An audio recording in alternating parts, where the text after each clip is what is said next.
नमस्कार दोस्तों, स्वागत है आप सभी का आज के इस नई वीडियो लेक्चर में, जिसमें हम छत्तीसगढ़ में 2020 में हुए पोस्टमैन के पेपर के मैथमेटिक पोर्शन को सॉल्व करेंगे। तो आइए शुरू करते हैं आज के इस वीडियो लेक्चर का। Question number 1, a farmer travelled a distance of 61 kilometre in 9 hours. He traveled partly on foot at a speed of 4 km per hour and partly on bicycle at a speed of 9 km per hour. What is the distance traveled by him on foot? एक किसान ने 9 घंटे में 61 kilometre की दूरी तय की। उन्होंने आंशिक रूप से 4 किलोमीटर प्रति घंटा की गति से पैदल यात्रा की और आंशिक रूप से साइकिल पर 9 किलोमीटर प्रति घंटा की गति से यात्रा की। उसके द्वारा पैदल तय की गई दूरी कितनी थी? हमने ये पता करना है कि उसने टोटल दूरी कितनी पैदल तय की। तो यहाँ हमारे पास गिवन क्या दिया है? टोटल टाइम दिया हुआ हमें। टोटल टाइम कितना दिया है? 9 आवर। और टोटल डिस्टेंस कितना दिया हुआ हमारे पास?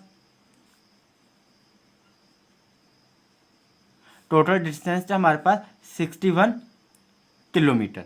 अब क्या बोला उसने कि जो पार्टली वो फुट के ऊपर ट्रैवल कर रहा है, मतलब पैदल चल रहा है, तो वो कितनी स्पीड से चल रहा है? 4 किलोमीटर पर आवर। बट हमें ये नहीं पता कि उसने कितना डिस्टेंस कवर किया। तो टाइम निकालने का क्या फॉर्मूला होता है? मान लेते हैं इसे T1 टाइम में उसने डिस्टेंस कवर किया, जो हमें डिस्टेंस भी नहीं पता, वो डिस्टेंस हमने मान लिया x किलोमीटर, और उसे कवर कितनी स्पीड से कर रहा है? वो 4 किलोमीटर पर आवर की स्पीड से। ये आ गया हमारे पास T1। तो T2 निकाल लेते हैं हम। T2 इज इक्वल टू क्या आ जाएगा हमारे पास? 61 क्या है हमारे पास? Total distance. और हम इसमें से क्या करेंगे? जितना डिस्टेंस उसने पैदल ट्रैवल किया, बाय फुट ट्रैवल कर रहा था, उसे हम सब्ट्रैक्ट कर देंगे 61 में से। और वो जो बचा हुआ डिस्टेंस है वो बाईसाइकिल पे ट्रैवल कर रहा है कितनी स्पीड के साथ? 9 किलोमीटर पर आवर। तो यहाँ से किलोमीटर कट जाएगा, यहाँ भी किलोमीटर से किलोमीटर कट जाएगा। तो टाइम कितना आ गया हमारे पास? T1 कितना आ गया? T1 is equal to x/4 our. और T2 कितना आ गया हमारे पास? T2 is equal to 61 minus x/9 hour. अब टोटल टाइम कितना हमारे पास? टोटल टाइम हमारे पास 9 hour, means T1 plus T2 is equal to T। तो यहाँ पे हम T1 T2 की वैल्यू पुट करेंगे, क्या आ जाएगा हमारे पास? Implies that x/4 hour, R को हम कॉमन निकालेंगे, प्लस 61 माइनस x/9, आर हमने कॉमन निकाल लिया, is equal to total time कितना है? 9 आवर। आर से आर कैंसिल। तो अब हम यहाँ से क्या करेंगे? एलसीएम लेंगे। 4 और 9 का एलसीएम कितना आ जाएगा? 36। 4 9 36, 9 मल्टीप्लाई एक्स 9x, प्लस 9 4 36, तो 4 into 61 minus x is equal to 9। Implies that. अब फर्दर सोल्व करते हैं इसे। 36 को यहाँ 9 के साथ क्रॉस मल्टीप्लाई कर देंगे, तो क्या आ जाएगा हमारे पास? 9x plus 4 into 61। अब ब्रैकेट ओपन करेंगे तो 61 4 कितने होते हैं? 4 1 4, 4 6 24, तो कितना आ गया? 244 minus 4 into x 4x minus 4x is equal to 36 9 से कितने होते हैं? मल्टीप्लाई कर लेते हैं यहाँ पे। 9 6 54, 4 5 कैरी, 9 3 27, 27 प्लस 5 32, 324। अब 9x माइनस 4x कितने होते हैं? 5x। तो कितना आ गया हमारे पास? Implies that 5x is equal to, अब ये जो 224 हमारे पास लेफ्ट साइड में पॉजिटिव का है, इसे हम राइट हैंड साइड ले जाएंगे, तो ये क्या हो जाएगा? नेगेटिव का। तो 324 माइनस 244 इंप्लाइज दैट। अब 5x कितना आ गया? 5x इज इक्वल टू 324 में से 244 कैंसिल आउट किया, तो 4 में से 4 गया 0, आगे 12 माइनस 4 कितने होते हैं? 8। तो 5x कितना आ गया? 8, और x की वैल्यू निकाल लेते हैं। 5 1 5, 5 16 18, 80। तो x कितना आ गया हमारे पास? x is equal to 16 kilometre. तो उसने पार्शली जो पैदल उसने डिस्टेंस ट्रैवल किया वो कितना किया उसने? 16 किलोमीटर। तो देखते हैं यहाँ पे कौन सा ऑप्शन करेक्ट होगा। Option B is correct, 16 kilometre. Question number 2, a trader mix 26 kg of rice at 20 per kg with 30 kg of rice of other variety at rupees 36 per kg and sell the mixture of at rupees 30 per kg. What is his profit or loss percent? एक व्यापारी 26 kilo चावल 20 रुपये प्रति kilo के साथ और 30 kilo चावल 36 रुपये प्रति किलो के हिसाब से मिलाता है और मिश्रण को 30 रुपये प्रति किलो पर बेचता है। उसका लाभ हानि प्रतिशत ज्ञात कीजिए। तो हमें यहाँ पे जो गिवन डाटा दिया हुआ है वो देख लेते हैं क्या क्या दिया हमें। देखो यहाँ पे बोल रहा है कि वो क्या कर रहा है, 26 kg राइस को कितने रुपये में खरीद रहा है, 20 पर kg। मीन्स 1 kg राइस का कॉस्ट प्राइस कितना आ गया, 20 पर kg। और दूसरे केस में क्या हुआ, 30 kg राइस खरीद रहा है, कितने रुपये पर kg खरीद रहा है, 36 पर kg। तो लिख लेते हैं हम यहाँ पर cost of first variety rice is equal to कितनी आ जाएगी, 26 kg है और एक kg चावल की कॉस्ट कितनी है, 20। तो 26 into 20 is equal to 520 rupees. तो 26 kg राइस का कॉस्ट प्राइस कितना आ गया, 520। और cost of second variety of rice is equal to कितना, 30 kg है और वो पर kg कितने रुपए के हिसाब से बेच रहा है, 36। तो 1 kg राइस की कॉस्ट कितनी आ गई, 36। तो 30 kg की कितनी आ जाएगी, 30 into 36 is equal to 1080 rupees. अब टोटल कॉस्ट प्राइस कितना आ गया इन दोनों वैरायटी को जब हमने जोड़ा, 1600। अब क्या बोला हुआ है कि उसने इसे मिक्स किया, दोनों वैरायटी को मिक्स किया और 30 रुपये पर kg बेचा। सेलिंग प्राइस ऑफ मिक्सचर, अब मिक्सचर में हमने क्या किया, दोनों वैरायटी के राइस को इकट्ठा कर दिया। मीन्स 26 फर्स्ट वैरायटी के और 30 kg सेकंड वैरायटी के। तो इन दोनों को ऐड किया तो कितना आ गया, 56। और ये जो हमने मिक्स किया उसके बाद पर kg कॉस्ट कितनी रखी हुई है, 30 रुपीज़। तो 56 multiply 30 is equal to, multiply किया तो कितना आ गया हमारे पास, यहाँ पे लिख लेते हैं 1680 रुपीज़। अब हमारे पास यहाँ पे कॉस्ट प्राइस भी है, टोटल कॉस्ट प्राइस भी है और सेलिंग प्राइस भी है। तो यहाँ से हम प्रॉफिट निकाल लेते हैं। तो प्रॉफिट निकालने का क्या फॉर्मूला होता है, selling price minus cost price is equal to, selling price कितना है हमारे पास 1680 माइनस कॉस्ट प्राइस कितना है 1600 रुपीज़। तो सब्ट्रैक्ट किया तो कितना आ गया हमारे पास, 0 8 0 एंड 1 माइनस 1 0। तो कितना आ गया हमारे पास, प्रॉफिट कितना आ गया, 80 रुपीज़ का। अब यहाँ से हम प्रॉफिट परसेंट निकाल लेते हैं। तो प्रॉफिट परसेंट निकालने का क्या फॉर्मूला था, प्रॉफिट ओवर कॉस्ट प्राइस। तो प्रॉफिट कितना और हमें 80 रुपीज़ का, ओवर कॉस्ट कितना है हमारे पास, टोटल कॉस्ट 1600 मल्टीप्लाई 100, 20 से 20 कैंसिल, 8 से 8 10 द 80, 8 2 द 16, 2 1 द 2, 2 5 द 10। तो प्रॉफिट कितना आ गया हमारे पास, इज इक्वल टू 5%। तो देखते हैं यहाँ पे कौन सा ऑप्शन करेक्ट होगा, option C is correct, 5% profit. Question number 3, what is the value of x in 30% of 300 plus x% of 50 is equal to 60% of 400। तो ऑफ का मतलब होता है मल्टीप्लाई करना और परसेंट का मीन्स होता है इज इक्वल टू 1/100। तो जहां ऑफ लिखा था वहां मैंने क्या किया, मल्टीप्लाई का साइन लगा दिया। अब परसेंट को सोल्व करते हैं तो क्या आ जाएगा, 30/100 multiply 300 plus x/100 multiply 50 is equal to 60/100 multiply 400। तो 100 को 400 से कैंसिल आउट किया तो कितना आ गया, 4। 50 1 द 50, 52 द 100, 100 1 द 100, 100 3 द 300। तो इसे सोल्व करके लिख लेते हैं हम, 30 मल्टीप्लाई 3 कितना होता है, 90 प्लस यहाँ पे क्या बचा हमारे पास, x/2 is equal to 64 the कितने होते हैं, 240। तो यहाँ से हम लिख लेते हैं आगे सोल्व करके further, implies that x/2 is equal to 240 minus 90। क्या आ जाएगा हमारे पास, x is equal to x/2 is equal to 150। Implies that, अब x की वैल्यू निकाल लेते हैं, 2 को यहाँ हम क्या कर देंगे, क्रॉस मल्टीप्लाई कर देंगे।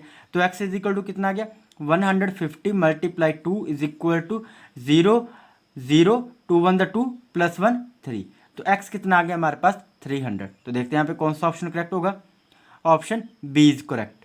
Question number 4, what is the value of 10 plus 10 multiply 10 divided by 10। तो यहाँ पे हमारे पास क्या है, एक से ज़्यादा मैथमेटिकल ऑपरेशन है, तो हम क्या करेंगे, बोर्ड मास रूल अप्लाई करेंगे। क्या होता है BODMAS rule, bracket of division, multiplication, addition and subtraction. तो यहाँ पे ब्रैकेट नहीं है, ब्रैकेट स्टेप को हम स्किप करेंगे। उसके बाद क्या रहा है, डिवीजन। तो क्या करेंगे हम, सबसे पहले डिवाइड करेंगे। किसको करेंगे, 10 को 10 के साथ डिवाइड किया तो कितना है, 1। अब उसके बाद क्या है, मल्टीप्लाई करना। तो 10 को 1 के साथ मल्टीप्लाई करेंगे तो कितना आएगा, 10। तो क्या बचा हमारे पास, 10 plus 10 multiply 1 is equal to 10 plus 10। अब लास्ट एंड फाइनल स्टेप क्या है इस क्वेश्चन में हमारा, ऐड करना। तो ऐड किया तो कितना आ गया, 10 प्लस 10 कितने होते हैं, 20। तो देखते हैं यहाँ पे कौन सा ऑप्शन करेक्ट होगा। Option C is correct, 20। Question number 5, in the first 10 overs of a cricket game the run rate was only 3.2। what should be the run rate in the remaining 40 over to reach the target of 282 run. एक cricket खेल के पहले 10 ओवरों में run rate केवल 3.2 था। 282 run के लक्ष्य तक पहुंचने के लिए बचे हुए 40 ओवरों में रन रेट क्या होना चाहिए। तो हमने रन रेट फाइंड करना है लास्ट के 40 ओवर्स में। तो फर्स्ट 10 ओवर का हमें दिया हुआ है, तो लिख लेते हैं यहाँ पे run rate of first 10 over, run rate of first 10 over is equal to कितना दिया हुआ है, 3.2। और टोटल रन निकाल लेते हैं फर्स्ट 10 ओवर के। Total run of first 10 over is equal to कितना आएगा, 10 मल्टीप्लाई 3.2 इज इक्वल टू कितना आ जाएगा यहाँ पे, 32 रन। मीन्स फर्स्ट 10 ओवर में कितने रन बनाए, 32 रन। अब नेक्स्ट क्या बोला हुआ है, टोटल ओवर कितने हैं हमारे पास, लिख लेते हैं यहाँ पे total over is equal to 50। अब रिमेनिंग ओवर कितने हैं, remaining over is equal to 50 minus 10। तो कितना आ गया हमारे पास यहाँ पे, 40 ओवर जो बचे वो क्या है हमारे पास, रिमेनिंग। अब टारगेट कितना दिया हुआ है, टारगेट है हमारे पास 282। Target run is equal to 282 run. ये कब बनेंगे, ये टोटल 50 ओवर्स में बनेंगे। अब 10 ओवर में कितने रन बने, 32। तो यहां से हम रिमेनिंग रन निकाल लेते हैं, इंप्लाइज है remaining run is equal to कितना आ जाएगा, 282 minus 32 is equal to 0, 8 minus 3 5 2। 250 run जो है वो हमने लास्ट 40 ओवर्स में बनाने हैं। तो हमने यहाँ पे क्या करना है, रन रेट फाइंड करना है। तो लिख लेते हैं यहाँ पे average run rate of 40 over is equal to, अब टोटल रन तो हमें दिए हुए हैं, टोटल रन कितने हैं 250, जो कि हमने इन 40 ओवर्स में बनाने हैं। डिवाइड करेंगे किससे, 40 से। तो यहाँ से एवरेज रन रेट आ जाएगा, 0 से 0 कैंसिल, 4 से करेंगे तो कितना आ जाएगा हमारे पास यहाँ पे 6.25। ये क्या आ गया हमारे पास, एवरेज रन रेट आ गया 40 ओवर्स का। तो कितने रन बनेंगे, 6.25 रन चाहिए हमें एक ओवर से। तो देखते हैं यहाँ पे कौन सा ऑप्शन करेक्ट होगा। Option A is correct. Question number 6, the average monthly income of P and Q is ₹5050। The average monthly income of Q and R is ₹6250 and the average monthly income of P and R is ₹5200। What is the monthly income of P. P और Q की औसत मासिक आय 5050 रुपये है, Q और are की औसत मासिक आय 6250 रुपये और पी और आर की औसत मासिक आय 5200 रुपये है। पी की मासिक आय क्या होगी। तो हमने क्या करना है, यहाँ से जो पी है उसकी हमने मंथली इनकम फाइंड करनी है। तो जो हमें यहाँ पे गिवन डाटा दिया वो लिख लेते हैं हम। यहाँ पे क्या बोला, एवरेज मंथली इनकम दी हुई है पी एंड क्यू की, कितनी दी हुई है 5050 रुपीज़। तो यहाँ से हम क्या निकाल लेते हैं, टोटल इनकम निकाल लेते हैं दोनों की। टोटल मंथली इनकम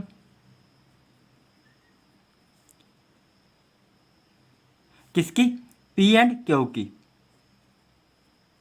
कितनी आ जाएगी, इज इक्वल टू इनकी एवरेज मंथली इनकम थी 5050, तो दोनों की टोटल इनकम कितनी आ जाएगी, 2 से मल्टीप्लाई कर देंगे 5050 मल्टीप्लाई 2 इज इक्वल टू 2 से मल्टीप्लाई करेंगे 0, 2 5 ज़ 10, 2 5 ज़ 10, तो कितना आ गया 10,100 रुपीज़। ये क्या आ गई total monthly income P and Q की।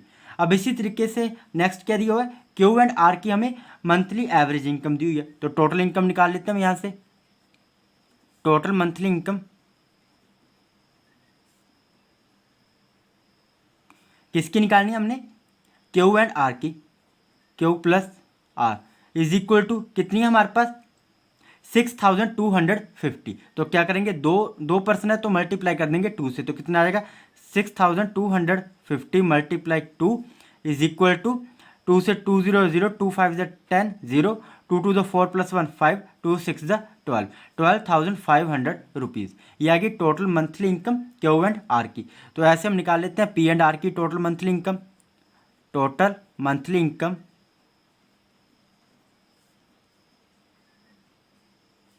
पी एंड आर की एवरेज इनकम कितनी दी है इन दोनों की 5,200, तो टोटल इनकम कितनी हो जाएगी 5,200 मल्टीप्लाई 2, तो इज इक्वल टू कितना आ गया 0 0 4 2 5 ज़ 10, 10,400 रुपीज़।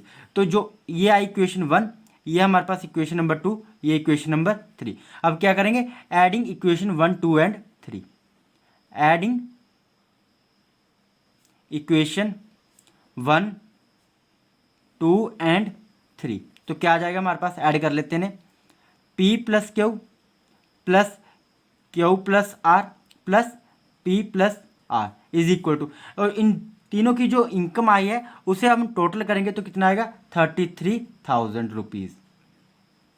तो देखो P यहाँ पे 2 टाइम है, क्यू भी हमारे पास यहाँ पे 2 टाइम है और आर भी 2 टाइम है। तो जब हम दो वेरिएबल्स को ऐड करते हैं जैसे P प्लस P, तो क्या आ जाता है 2P। वैसे Q प्लस Q कितना आएगा 2Q, और R प्लस R कितना आएगा 2R। तो लिख लेते हैं यहाँ पे 2P plus 2Q plus 2R is equal to 33,000 rupees. तो यहाँ से हम 2 कॉमन निकाल लेते हैं बाहर, 2 बाहर निकालिए तो क्या बचा अंदर P plus Q plus R is equal to 33,000 rupees. अब यहाँ से हम पी क्यू आर की वैल्यू निकाल लेते हैं, P plus Q plus R is equal to कितना आएगा, 2 इधर जाके डिवाइड हो जाएगा, तो क्या आ जाएगा हमारे पास 2 से डिवाइड किया तो कितना आ जाएगा यहाँ पे हमारे पास 2 1 ज़ 2, 2 6 ज़ 12, 2 5 ज़ 10, 16,500 रुपीज़। अब क्यू और हमने किसकी मंथली इनकम फाइंड करनी है, P की, और क्यू और आर की हमें मंथली इनकम कितनी दी हुई है 12,500। तो लिख लेते हैं यहाँ पे क्यू आर की वैल्यू पुट कर देंगे यहाँ पे, P प्लस क्यू आर की वैल्यू कितनी आ गई यहाँ पे monthly income 12,500 is equal to 16,500। तो P की मंथली इनकम कितनी आ जाएगी is equal to 16,500 minus 12,500 is equal to, subtract किया तो कितना आ गया 0 0 0, 6 माइनस 2 कितने होते हैं 4, और 1 माइनस 1 0। तो P की जो मंथली इनकम है वो कितनी है 4,000 रुपीज़। तो देखते हैं यहाँ पे कौन सा ऑप्शन करेक्ट होगा, option C is correct, 4,000 rupees. Question number 7, the cost price of 20 article is the same as the selling price of X article. If the profit is 25% then what is the value of X। 20 वस्तुओं का क्रय मूल्य X वस्तुओं के विक्रय मूल्य के समान है। यदि लाभ 25% है तो X का मान क्या होगा। Let cost price of each article is equal to 1 rupees. और क्या दिया हुआ है, तो हमने X आर्टिकल्स का कॉस्ट प्राइस निकालना है, तो cost price of X article is equal to कितना आ जाएगा X रुपीज़।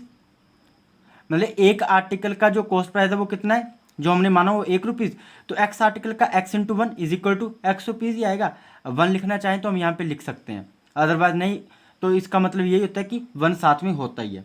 तो ये क्या आ गया हमारे पास cost price of X article. और क्या बताया हमें, बोला हुआ है जो सेलिंग प्राइस है किसका, selling price of X article,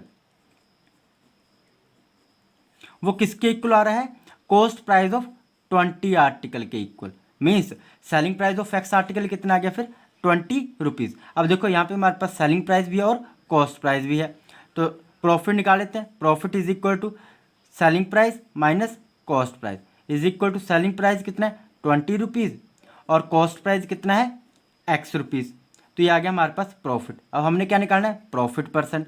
तो प्रॉफिट परसेंट निकालने का क्या फॉर्मूला होता है प्रॉफिट ओवर कॉस्ट प्राइस। तो कॉस्ट प्राइस कितना हमारे पास एक्स, तो लिख लेते हैं यहाँ पे value 20 minus x over x multiply 100। और हमें यहाँ पे प्रॉफिट परसेंट बताया हुआ है कि बोला हुआ है यदि लाभ 25% है तो एक्स का मान क्या होगा, तो ब्रैकेट में 100%, 100 इंटू परसेंट, तो प्रॉफिट कितना आ गया हमारे पास 25%। तो परसेंट से ये परसेंट कैंसिल आउट हो जाएगा, तो हमारे पास क्या बचा 20 minus x over x into 100। ये ब्रैकेट में लिख लेते हैं। अब इसे सोल्व करते हैं तो क्या आ जाएगा, क्रॉस मल्टीप्लाई किया तो एक्स को इधर किया तो कितना आ गया 25x is equal to 120 the 2000 minus 100x the 100। तो ये जो 100 है हमारे पास, ये 100x हम लेफ्ट हैंड साइड ले आते हैं, तो ये इधर राइट हैंड साइड माइनस का है तो लेफ्ट हैंड साइड पॉजिटिव का हो जाएगा। तो कितना आ गया हमारे पास 25x plus 100x is equal to 2000। Implies that 100 plus 25 कितने होते हैं 100। 25x is equal to 2000। अब 125 वन द 125, 125 16 द 200 2000। तो x कितना आ गया हमारे पास x इज इक्वल टू 16। तो यहाँ पे जो सेलिंग प्राइस है x आर्टिकल मीन्स 16 आर्टिकल का कॉस्ट प्राइस कितना होगा ₹20। तो देखते हैं यहाँ पे कौन सा ऑप्शन करेक्ट होगा।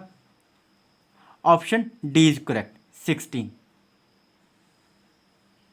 Question number 8. A sum of rupees 12,500 amount to rupees 15,500 in 4 years at the rate of simple interest. What is the rate of interest?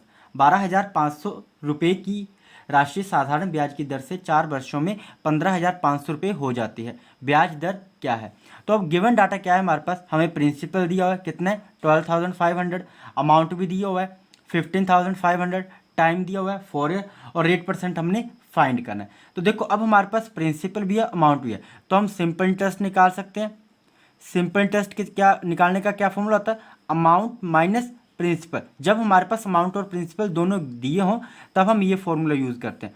तो इज इक्वल टू अमाउंट कितना है 15,500 माइनस 12,500 इज इक्वल टू कितना आ गया 3,000 rupees. तो ये क्या आ गया सिंपल इंटरेस्ट। अब हमने रेट फाइंड करना है, तो सिंपल इंटरेस्ट निकालने का क्या फॉर्मूला होता है simple interest is equal to principal multiply rate multiply time over 100। Implies that value put करते हैं यहाँ पे।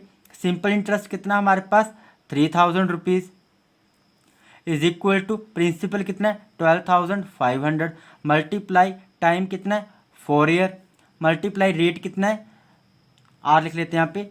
आर रेट हमने फाइंड करना है, तो आर ओवर 100। 20 से 20 कैंसिल आउट।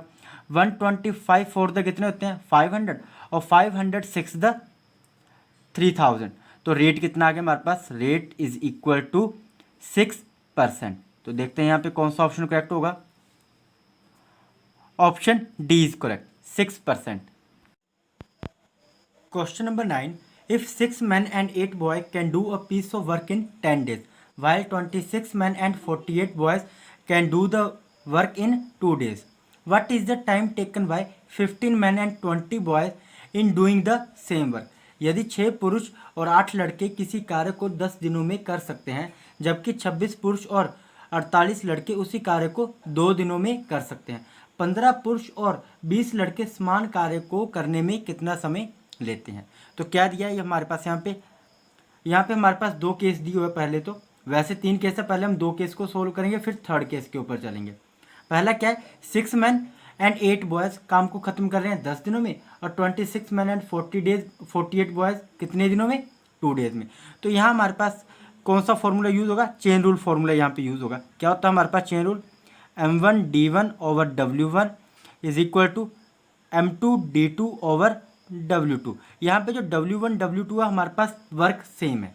ओके, तो यहाँ पे हम फर्स्ट केस में देखते हैं क्या बोला हुआ है M1 मीन्स यहाँ पे हमारे पास 6 मैन एंड 8 बॉय है, तो लिख लेते हैं यहाँ पे मैन को मैं M से रिप्रेजेंट कर रहा हूँ और बॉयज़ को B से। तो 6 मैन प्लस 8 बॉय दोनों मिलके काम को कितने दिनों में ख़त्म कर रहे हैं 10 डेज में। और वर्क सेम है तो इसलिए मैं लिख नहीं रहा नीचे। 26 मैन प्लस 48 बॉय, ये दोनों मिलके कितने दिनों में काम खत्म कर रहे हैं? 2 डेज में। 2 तो 2 से कैंसिल आउट करेंगे, 2 1 2, 2 5 10। अब 5 को अंदर मल्टीप्लाई कर लेंगे तो क्या आ जाएगा?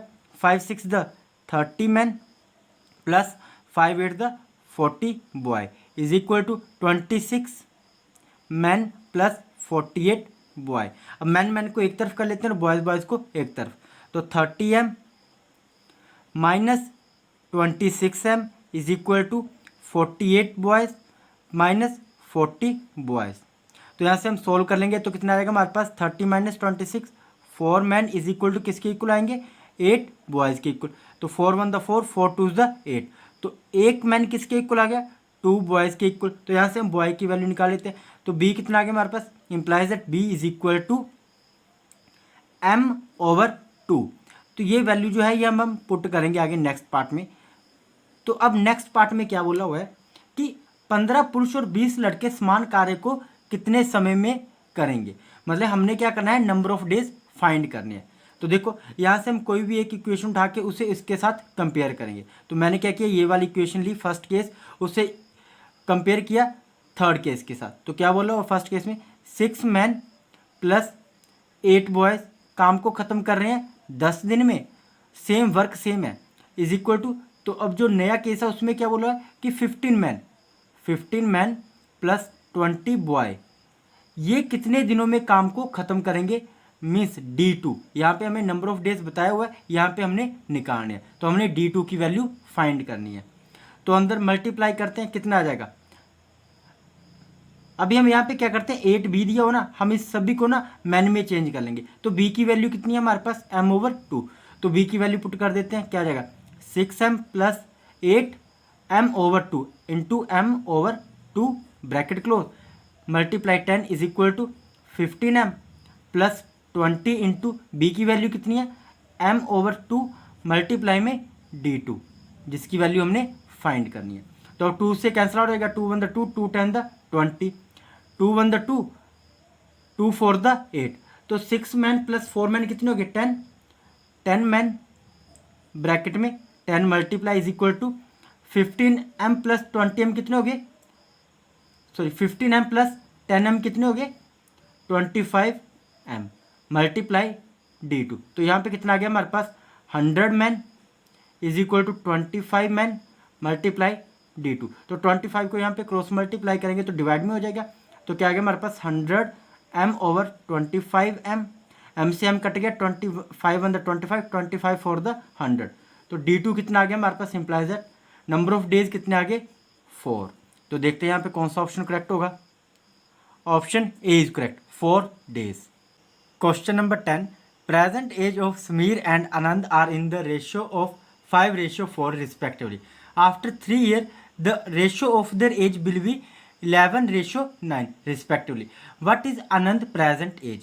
समीर और आनंद की वर्तमान आयु क्रमशः 5:4 के अनुपात में है। 3 वर्ष बाद उनकी आयु का अनुपात क्रमशः 11:9 होगा। आनंद की वर्तमान आयु क्या होगी, ये हमने फाइंड करना है।